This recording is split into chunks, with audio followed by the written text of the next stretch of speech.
Enter the Dream Temple, a sacred place where you can relax and experience the soothing sensation of letting go. The path that leads to this sacred place is worn smooth by pilgrims' feet. Carved steps that wind upward through mist and cloud, each one a small journey towards something greater than ourselves. Tonight, that path is empty, save for the falling snow. Each flake a tiny messenger from the sky above. Inside the temple, shadows dance in the golden light of butter lamps, their flames steady and unwavering despite the wind that sighs through the ancient timbers. The walls are painted with images of compassion, figures whose eyes seem to hold all the gentleness in the world, whose hands gesture in blessing toward all who enter this place. The air is thick with the fragrance of burning juniper and sandalwood, sweet smoke that rises in lazy spirals toward the wooden beams overhead.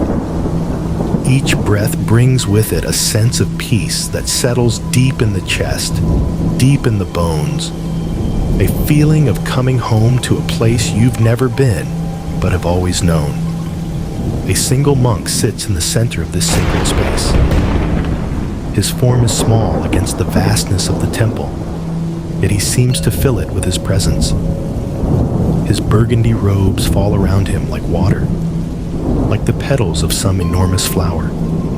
His face is serene, carved by years of meditation into an expression of perfect calm.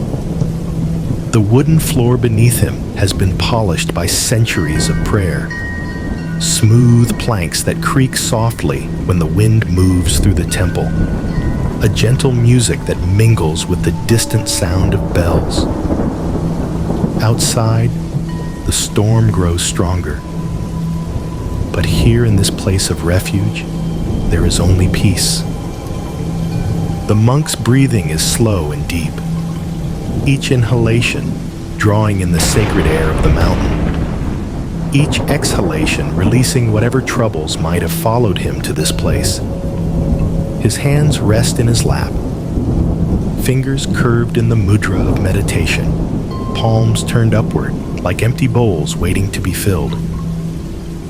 Around him, the temple breathes with its own rhythm, the settling of ancient wood, the whisper of prayer flags through the windows, the distant howl of wind across the peaks, all of it weaving together into a symphony of solitude, a lullaby sung by the mountain itself. The monk begins to speak, his voice barely above a whisper.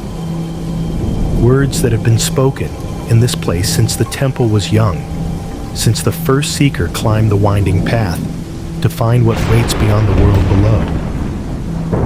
His voice carries the weight of tradition, the gentleness of infinite compassion.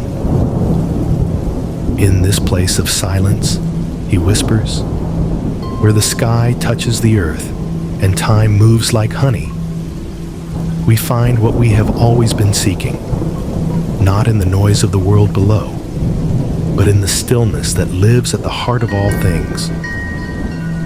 The butter lamps flicker as he speaks, casting his shadow large against the painted walls. The images of the Buddhas seem to lean closer, as if listening to words they have heard countless times before, but never tire of hearing.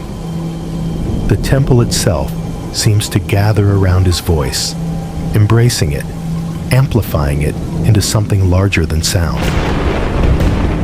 Long ago, the monk continues, his words flowing like water over stones, this mountain was home to eagles and wolves, to spirits that danced in the high places where humans feared to go. But slowly, one by one, seekers began to climb, drawn by something they could not name, called by a voice they could not hear. The snow continues to fall outside, each flake catching the light from the temple windows before disappearing into the darkness. The world below is lost in cloud and storm, but here, In this place, above the weather, there is only the eternal present, only the sound of one man's voice weaving stories from the silence. They came from the valleys below, he whispers, carrying with them the weight of their questions, the burden of their seeking. Some turned back when the path grew steep, when the air grew thin and their hearts began to race. But others pressed on, drawn by something stronger than fear, something deeper than doubt. The monk's voice grows softer now, so quiet that it seems to merge with the sound of his own breathing. The temple leans in to listen, the painted figures on the walls inclining their heads as if in reverence. The very air seems to thicken with attention, with the weight of words that carry more than meaning.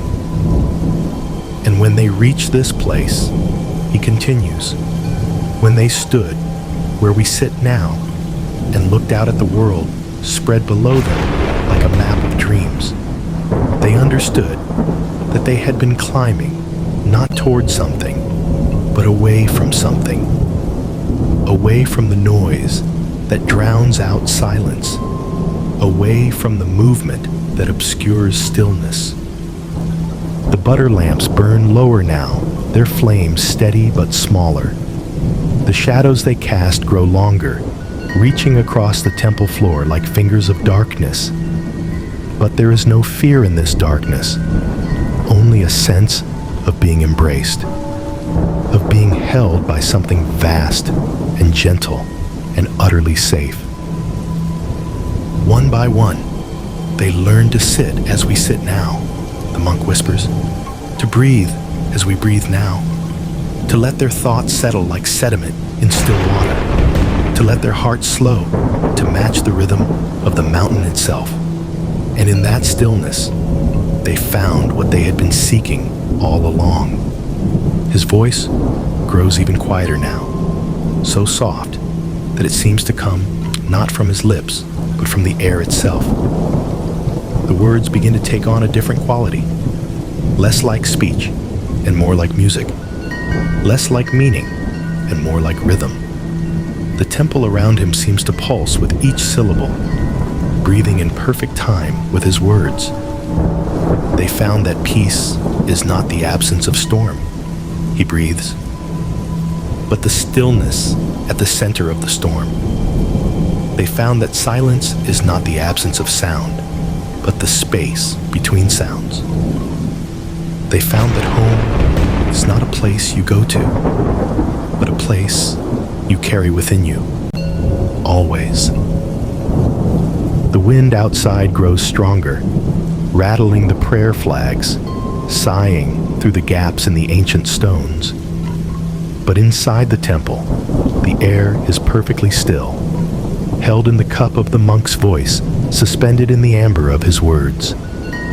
Time seems to slow, each moment stretching like honey, like golden light, like the space between heartbeats. And so they stayed, he whispers, not because they had to, but because they had found what they had always been looking for.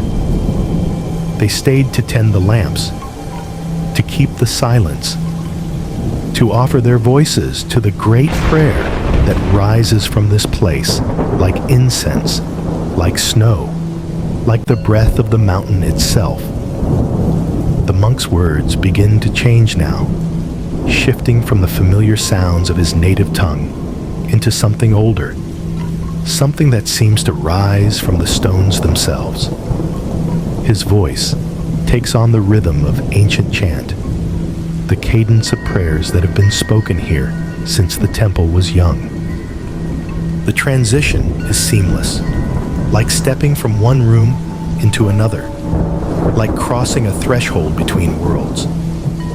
We are no longer listening to a story, but becoming part of it, drawn into the very heart of the temple's ancient purpose.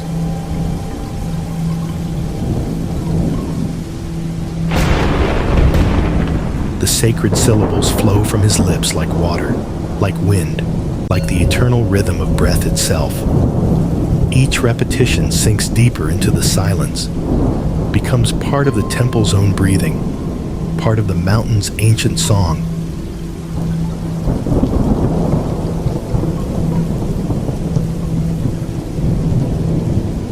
Gone, gone, gone beyond, gone completely beyond. The words carry us with them, lifting us above the world of names and forms, above the realm of question and answer, into the pure space of being itself.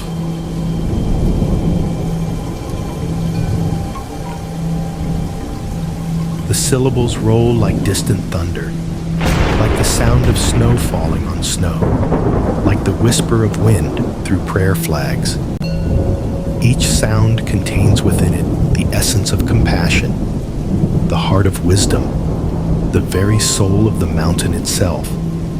The transition is seamless, like stepping from one room into another, like crossing a threshold between worlds. We are no longer listening to a story, but becoming part of it, drawn into the very heart of the temple's ancient purpose. The sacred syllables flow from his lips like water, like wind, like the eternal rhythm of breath itself. Each repetition sinks deeper into the silence, becomes part of the temple's own breathing, part of the mountain's ancient song. Like stepping from one room into another, the words carry us with them, lifting us above the world of names and forms.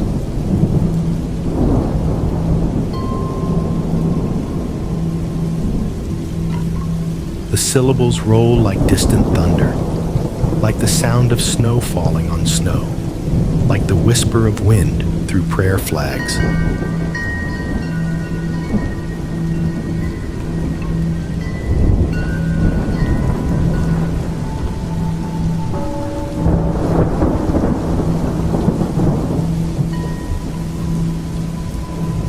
Drawn into the very heart of the temple's ancient purpose. The sacred syllables flow from his lips like water, like wind, like the eternal rhythm of breath itself. Each repetition sinks deeper into the silence, becomes part of the temple's own breathing, part of the mountain's ancient song.